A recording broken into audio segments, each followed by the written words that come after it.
Neutral, have you heard about a game called Smash Brothers? No, I never have.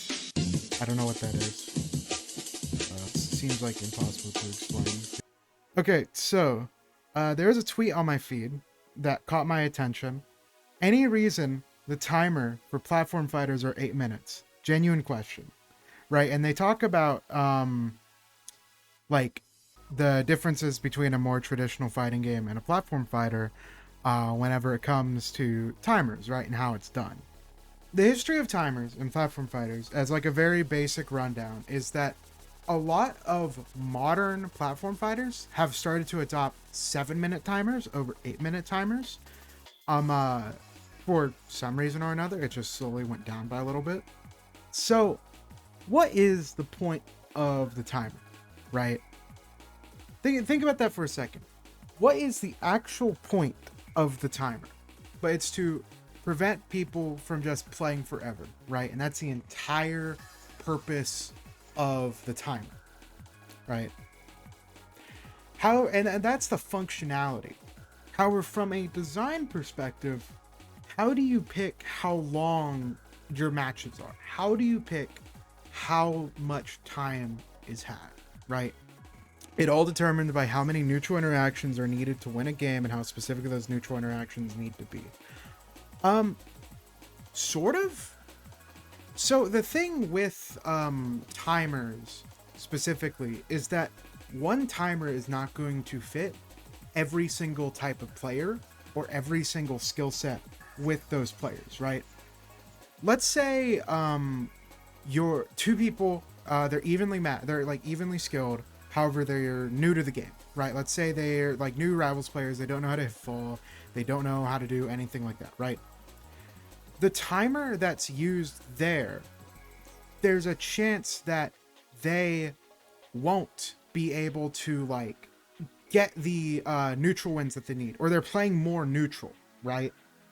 And so their matches may go on for a little bit longer. With how neutral affects the timer, I wouldn't say so. It's more of how strong your punish is in the game, right? So with a game like Brawl, there is going to be a lot more neutral played, but a lot less punish, right? So the timer is going to be way more important, especially with how low the amount of movement options are, or how punishing the options are. I can see this because Battle for the Grid has super short timers because combos in that game nuke characters, but at low level, every match goes to time because nobody can do a full punish. Exactly, yeah. So in a game like Brawl, it's going to be much more.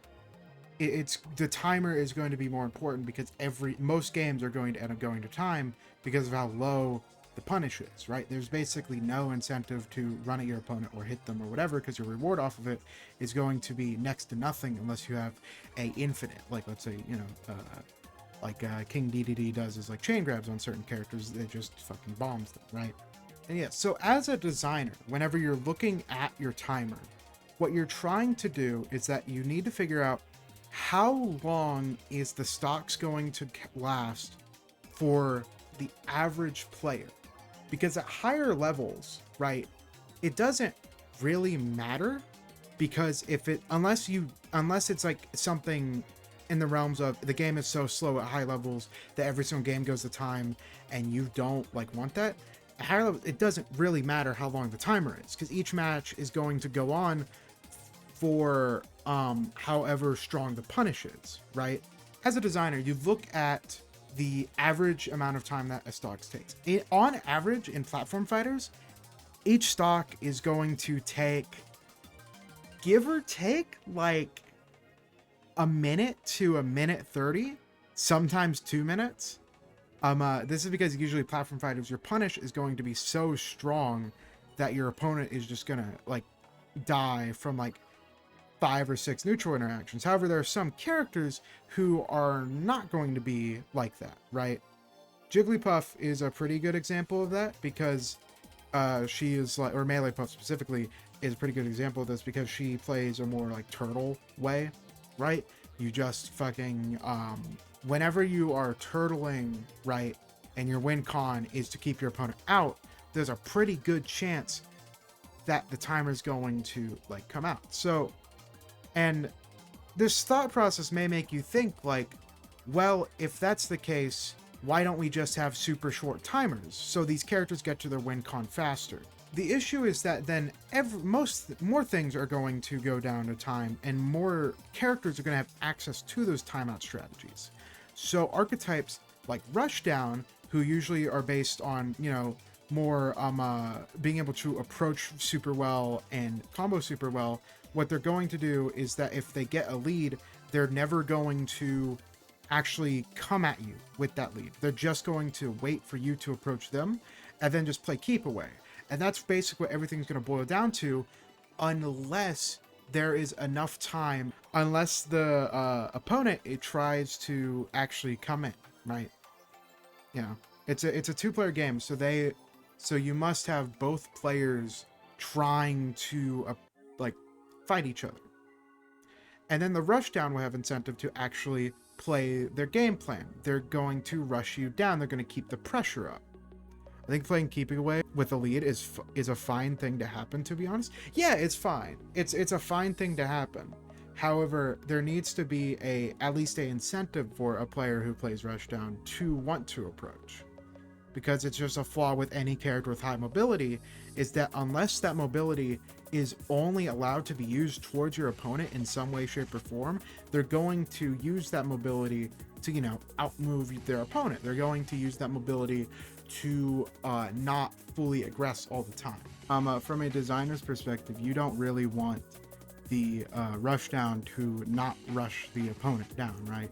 And then playing with a lead and just like staying away from each other. You don't want that, right?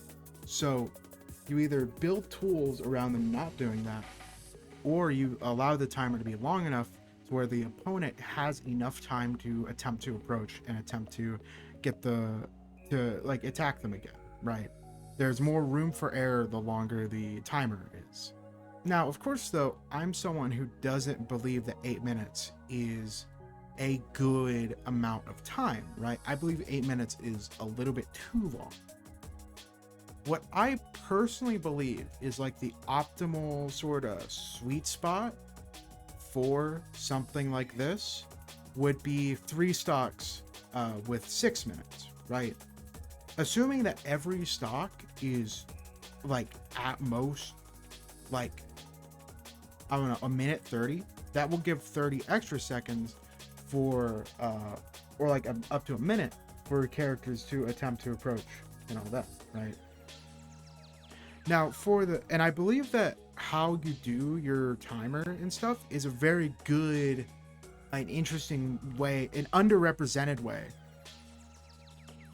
Lead other opponent has the option to prevent the keep away from starting a stalemate, and if there's not that overall problem with the gameplay design in general and not just the timer. Yeah.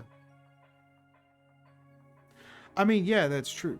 But the timer is a way to solve that problem, right? Some people just don't want to change how a character is designed or something like that.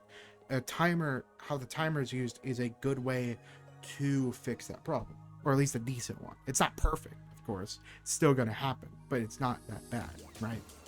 Comparatively. Now, with the timer, right, there's a lot more things that a Platfighter dev could do, but they just don't, right? If you have it planned where the punish game is super strong, maybe rounds could even be better. Rounds could be a way more interesting way to do that if the punish game is super strong, or you want it to reset the neutral every time, right? Because what this person asked is, why is it different from traditional fighters? Well, there's really not a super good reason why it's completely different.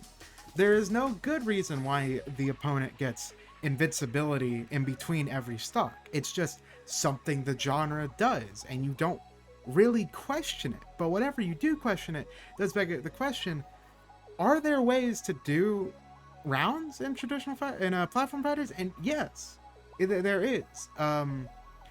However, some may say it breaks the spirit or something that's more emotional. However, I believe there is merit to a more like rounds focused design. Now, 99 seconds may not be the correct amount of time. There may be like 2 minutes, maybe, right? Uh, so 120 seconds, right? That could work. Like there's more merit, and I hope that this segment, and probably future YouTube uploads, gets people like thinking like, how can I make the timer more dynamic or more interesting, or how will this affect it, right? And also for like the basic of like, oh, I want a basic timer, right? Then what you do is that you take your average stocks, like your average time with stock, put how long you think those stocks are going to happen 3 times, and then you add like an extra minute to that. So whenever they play, they'll have enough time whenever they're fighting a slower character, but the faster characters will still have, their fun. That's the end of this segment. Y'all ready for some React Andy shit? Because I have a stream segment that I want